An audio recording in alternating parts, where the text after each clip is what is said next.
for the main event, the reason that we're all here, I'm very excited to introduce you to tonight's guest, Stella Stephanopoulos, who, if you don't already follow Stella's work, she has an incredible podcast called Everyday Endorphins. I've been a longtime listener, and I want to give a shout out specifically because she just celebrated her 5-year podcast anniversary.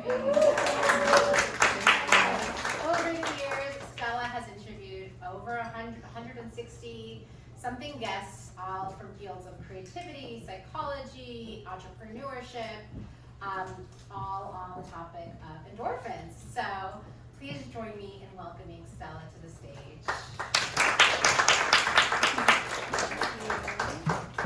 All right, hi everyone. That was such a beautiful introduction. Thank you, Lisa. Thank you again for being here. I know that you could spend your Wednesday early evening really anywhere else, but to be here is really special to me. So I'm very grateful to see some new faces, some old faces, and all in between. So I'm gonna give a little introduction about myself, my background, why happiness, like why is that something that really fascinated me? And then I'm gonna talk a little bit about the evolution of Everyday Endorphins as I reflect on the past 5 years of building the podcast. And then I'm gonna leave you with what I've really learned about happiness, why we often get it wrong, and what we can start to think about instead to create happier lives. And before I dive into some of my personal story and narrative, outside of Everyday Endorphins, I work as an innovation consultant at Accenture. So I work in the corporate world, and I also teach yoga part-time at Equinox and Power. So you're all welcome to come to my classes. I'd love to see you there. But this is a great segue into really why happiness? Why have I had this obsession with happiness? And you know, I made a Facebook account in 2009. I don't know why I did it. I thought it was the cool thing to do. I was maybe 9 or 10 years old. I'm 26 now. And you know, every few years you get those notifications, your Facebook status 10 years ago, 5 years ago, whatever. And I got a Facebook status recently that popped up from 2009 that said that I changed my name to Happy Stephanopoulos, which is so odd when you're like a kid. Like, why would I ever change my literal Facebook name to from Stella Stephanopoulos to Happy Stephanopoulos? So clearly, you know, I always had this interest in being happy and what it means to be happy. And when I reflect on my childhood and the ways that I was raised, and you know, the interest areas that I really gravitated towards, I grew up here in New York City on the Upper East Side on 83rd and Lexington, and I have no siblings. It's just me and my parents, very close to them. And you know, compared to many people, I am very fortunate to say that I had a really good childhood. You know, I had parents that supported me, that showed a lot of love to me, and I really didn't have anything to be unhappy about, truthfully. Like, I had a lot given and provided to me that I'm very grateful for. And I think it was a combination of, you know, the way I was raised, what I was exposed to as a kid, that contributed to this sense of overall happiness for me. But on top of that, I always had a natural optimism. I always wanted to help a friend out. I always wanted to see, you know, situations from a glass half full perspective, not half empty. So it was always in my demeanor and my character to smile a lot, to be very optimistic, to be warm. And I think subconsciously those things really just became part of my personality and core to who I am today. But especially in childhood, I think those characteristics really grounded me in this idea of, okay, well, I'm a happy kid. That's really what my identity was centered around. And so I think this idea around being happy at that age was very much rooted in the validation I was getting, you know, going to the good schools in New York, going to a really good college, getting a great job in corporate America, now being a multi-hyphenate. Like, so much of my happiness was derived from achievement, from checking off things on my to-do list, from being a productive member of society, and you know, as a kid, just doing all the right things to make my parents happy and to make, you know, what I thought myself to be happy. And on top of just the way that I saw happiness as a kid, I always had an interest in health and well-being. So growing up, I danced, I was really into just movement. I got into yoga at a young age through my mom. We would go practice at Pure Yoga on the Upper East Side, and I didn't understand it at the time, but yoga really helped me stress manage and regulate my nervous system. But I always really loved health from those perspectives. And when I got to high school, I joined a rowing team. So now I transitioned to athletics and being a student athlete. And so when I joined this rowing team, I got super interested in health and well-being from a food and a fitness perspective. What can I eat? What are the workouts that I'm doing that can really help me become the healthiest version of myself? And so thinking about being happy, practicing yoga, being on a sports team, these were all kind of the components that made up my equation for joy, let's say. And I also, as a kid, wanted to be a doctor. I went to a very science-oriented high school. I went to Bronx Science here in New York. Science is literally in the name. And I thought I wanted to be a neurosurgeon. So I always had this curiosity for understanding, how do people think, what's going on in our bodies, what's the connection between the mind and the body. And that's really the way that I was looking at health and wellness for so much of my life, and especially in my childhood and my young adolescence. And then we get to college.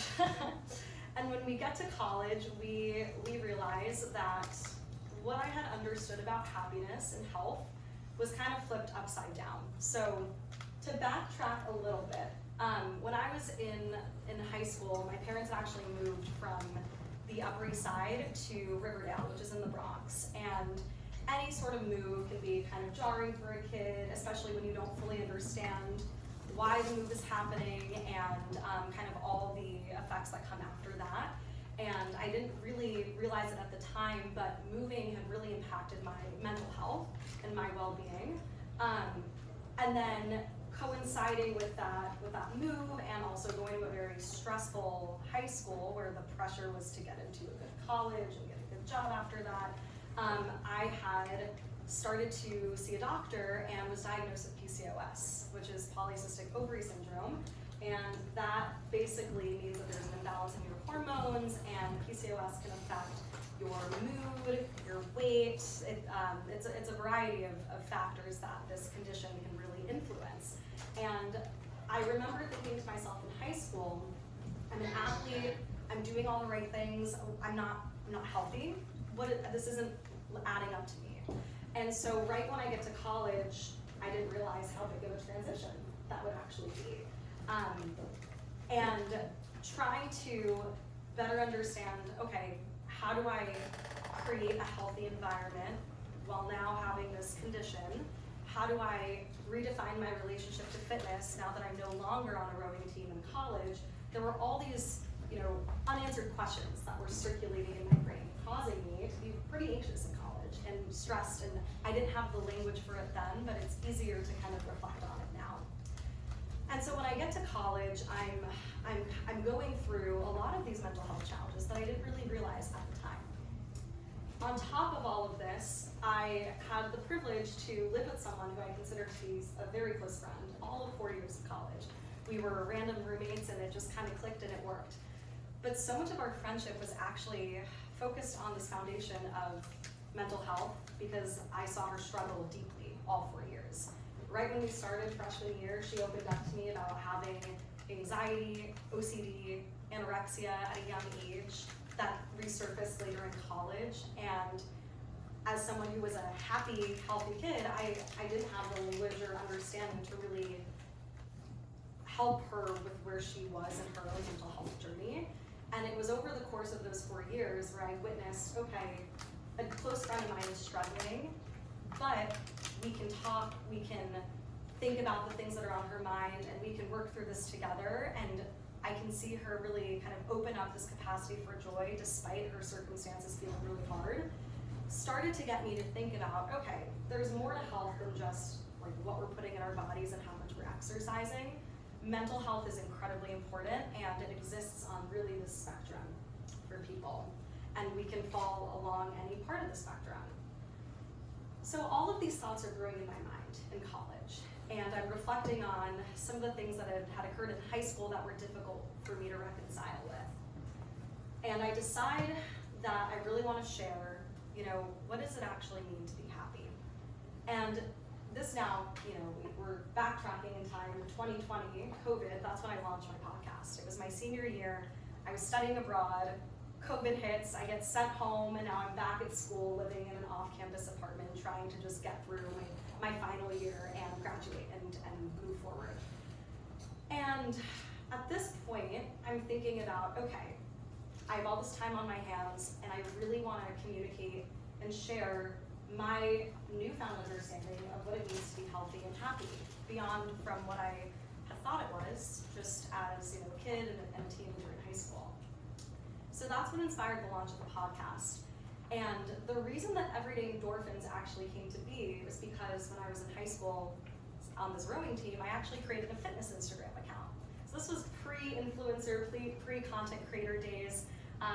When Instagram was first kind of launched as a platform, I created an Instagram called Everyday Endorphins, like in 2013.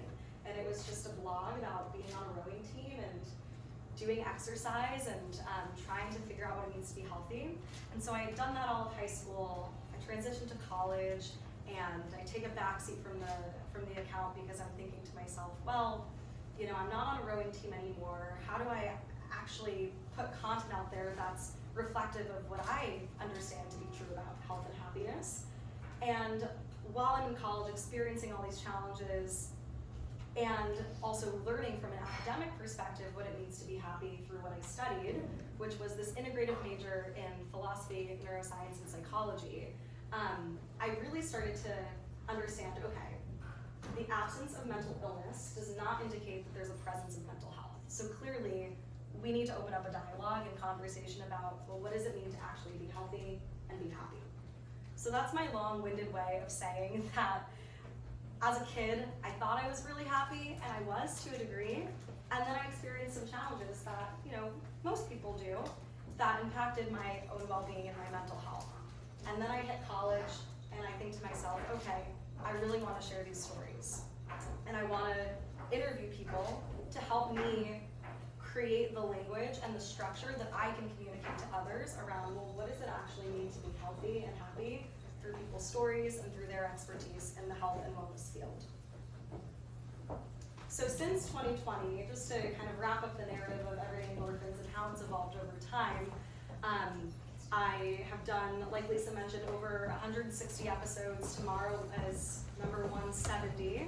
And the types of people I've had on the show really range from a variety of folks, from founders and creatives to people who are building things in the health and wellness space, to athletes, to therapists. And the reason that I wanted to bring on really anyone is because I believe that anyone can speak to what it means to be happy. And everyone has a story to share, and we can learn. The more the merrier.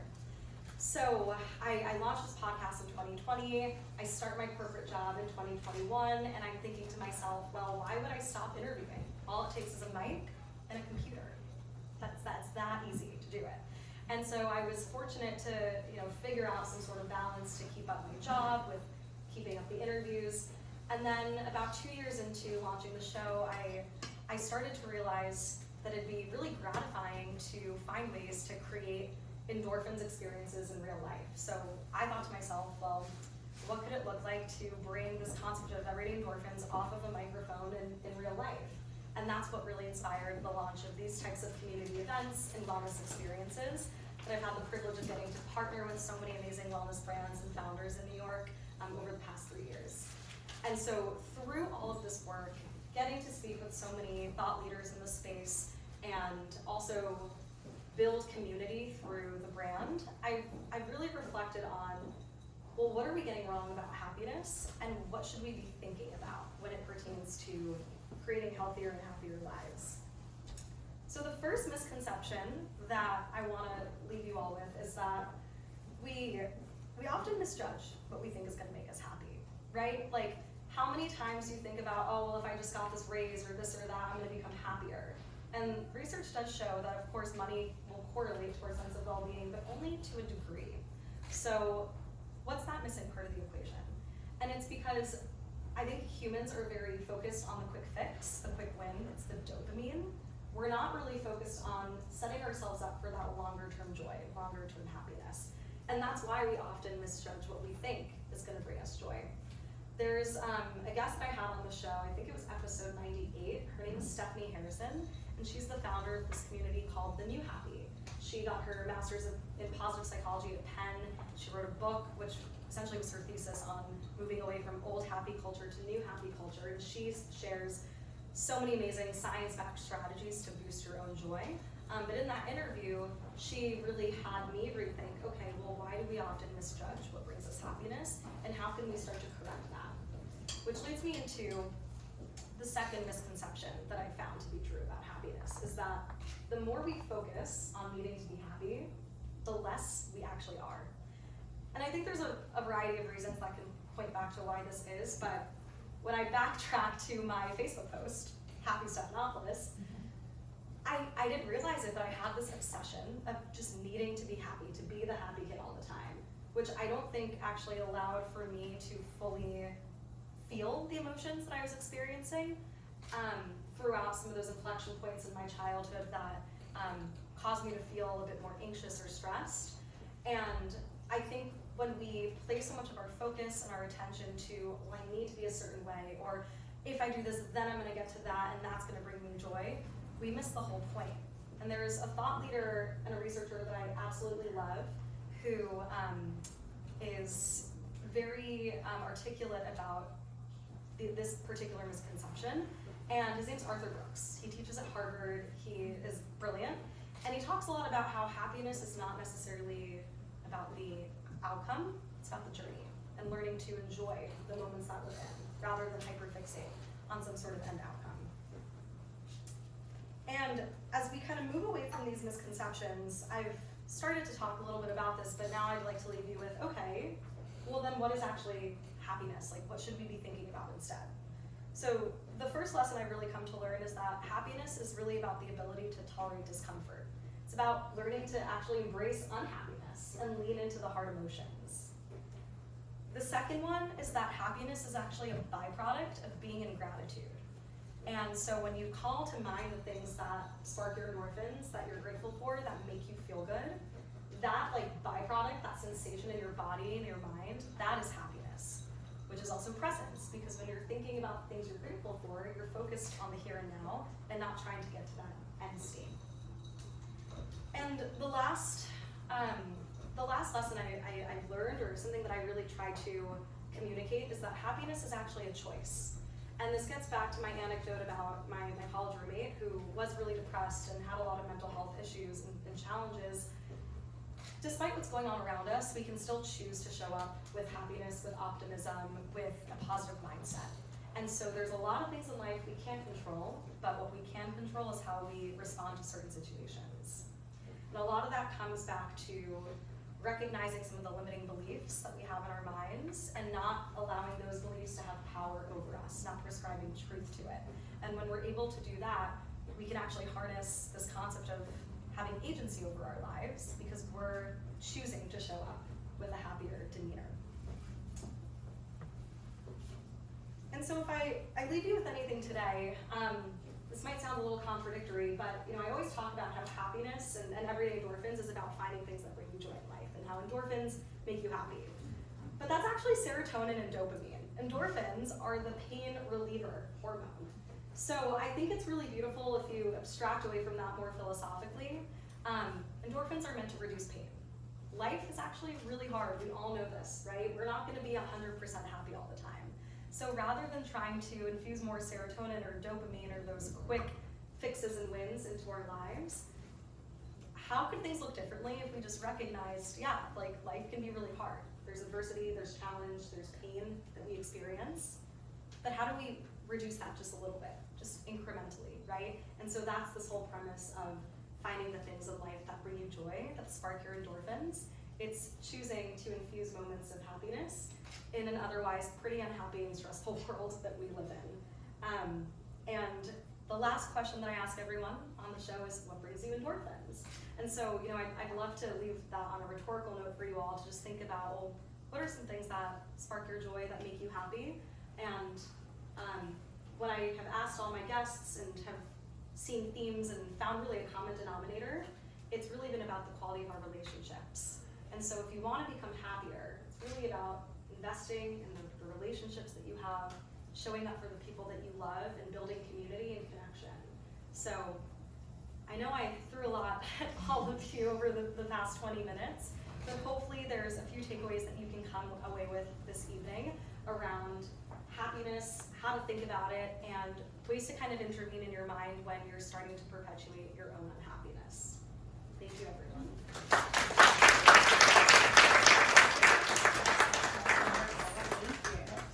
And actually, Stella, as she mentioned, always does close the podcast with asking everyone what brings you endorphins. And I actually wanted, you said it was a rhetorical question. I'm actually going to throw it back to you all right now. And then if you want to go ahead and chat with the people next to you, or you can even get up and maybe find someone new that you haven't chatted with tonight, and then talk about that question. What does bring you endorphins? And if you want to think about it in the perspective, in the way that Stella was talking about, what is taking away pain, not just what is bringing you joy. You'll have a couple of minutes just to chat about it and reflect collectively. And then I'll bring you back after. So yeah, talk amongst yourselves.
yeah, we were just talking about how like the simple things in life like make us happy, you know. Like she just shared like a postman gave her like a free stamp.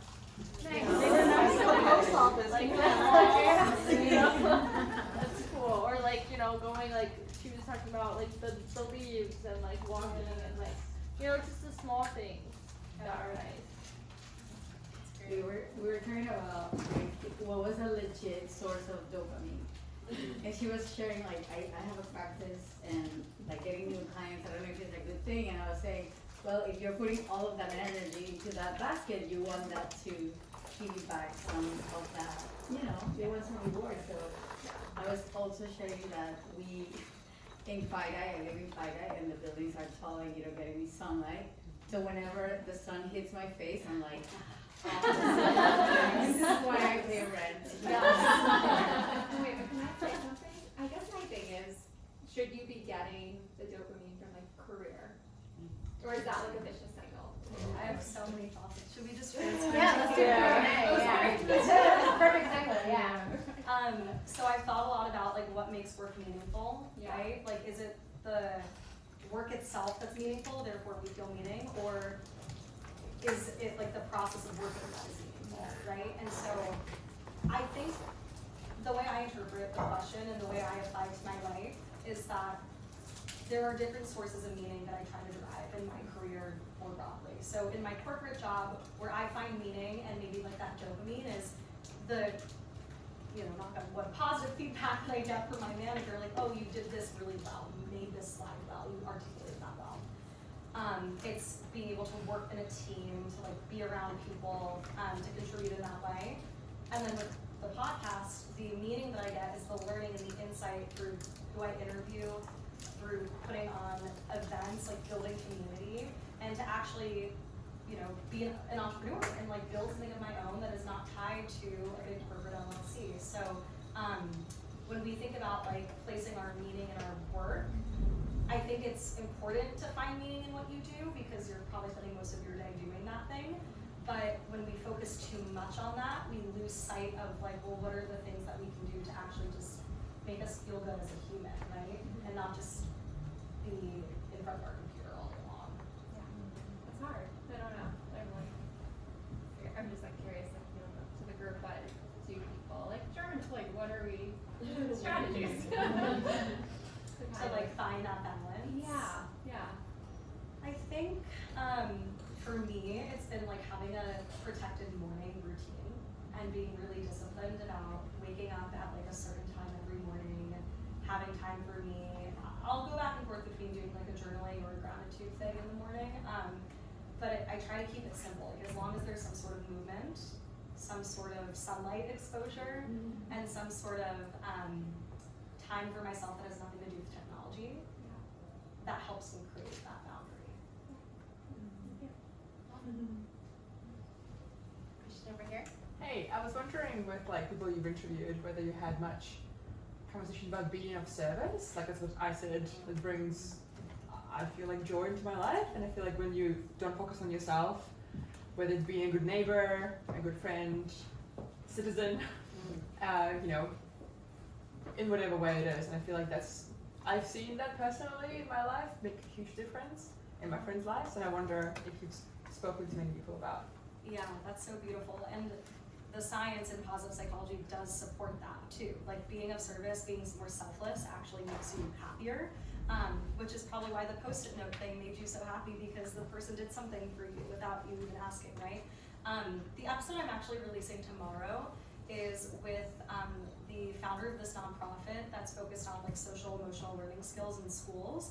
And so, I mean, her whole profession, she had a background as a school counselor for 30 years. Like a lot of her work was in service for others and for youth specifically. And so in that interview, we talked about really like what it feels like to give back to other people and to build community that way. But if you're interested in more of like the research and science behind that too, I would also point back to Arthur Brooks, who's the Harvard professor, because he talks a lot about why like being in like doing things that are in service of others will make you feel better in yourself. Any other questions? I have a question.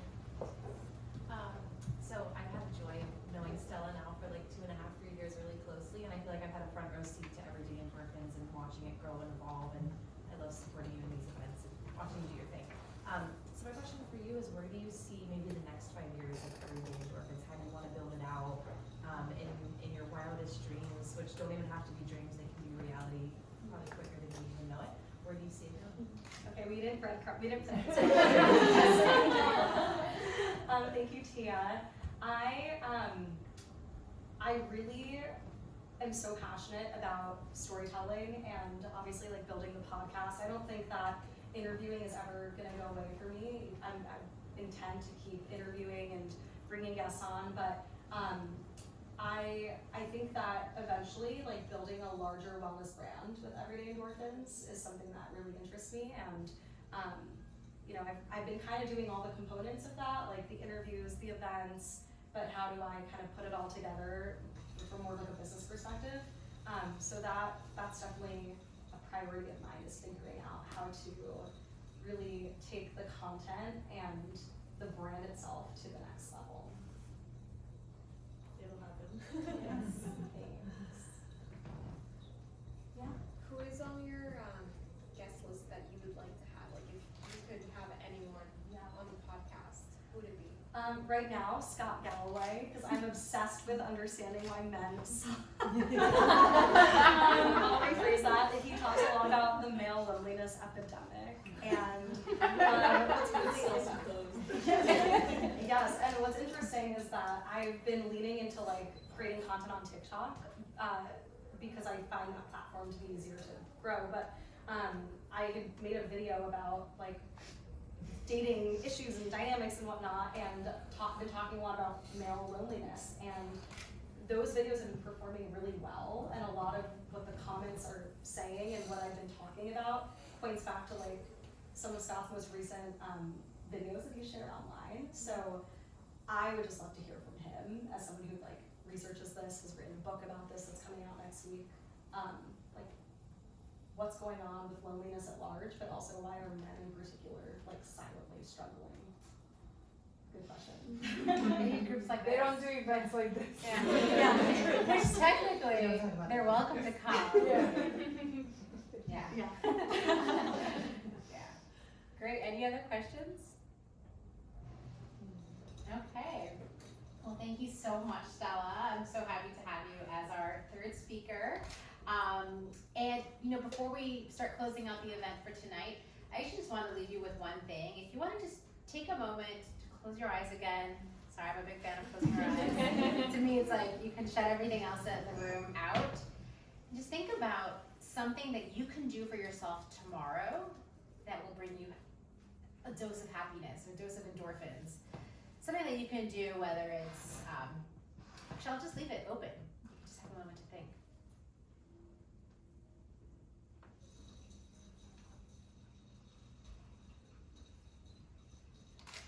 Okay, and now you can open your eyes, and I want you to take out your phone, and I want you to text that either to yourself or save it in your notes app.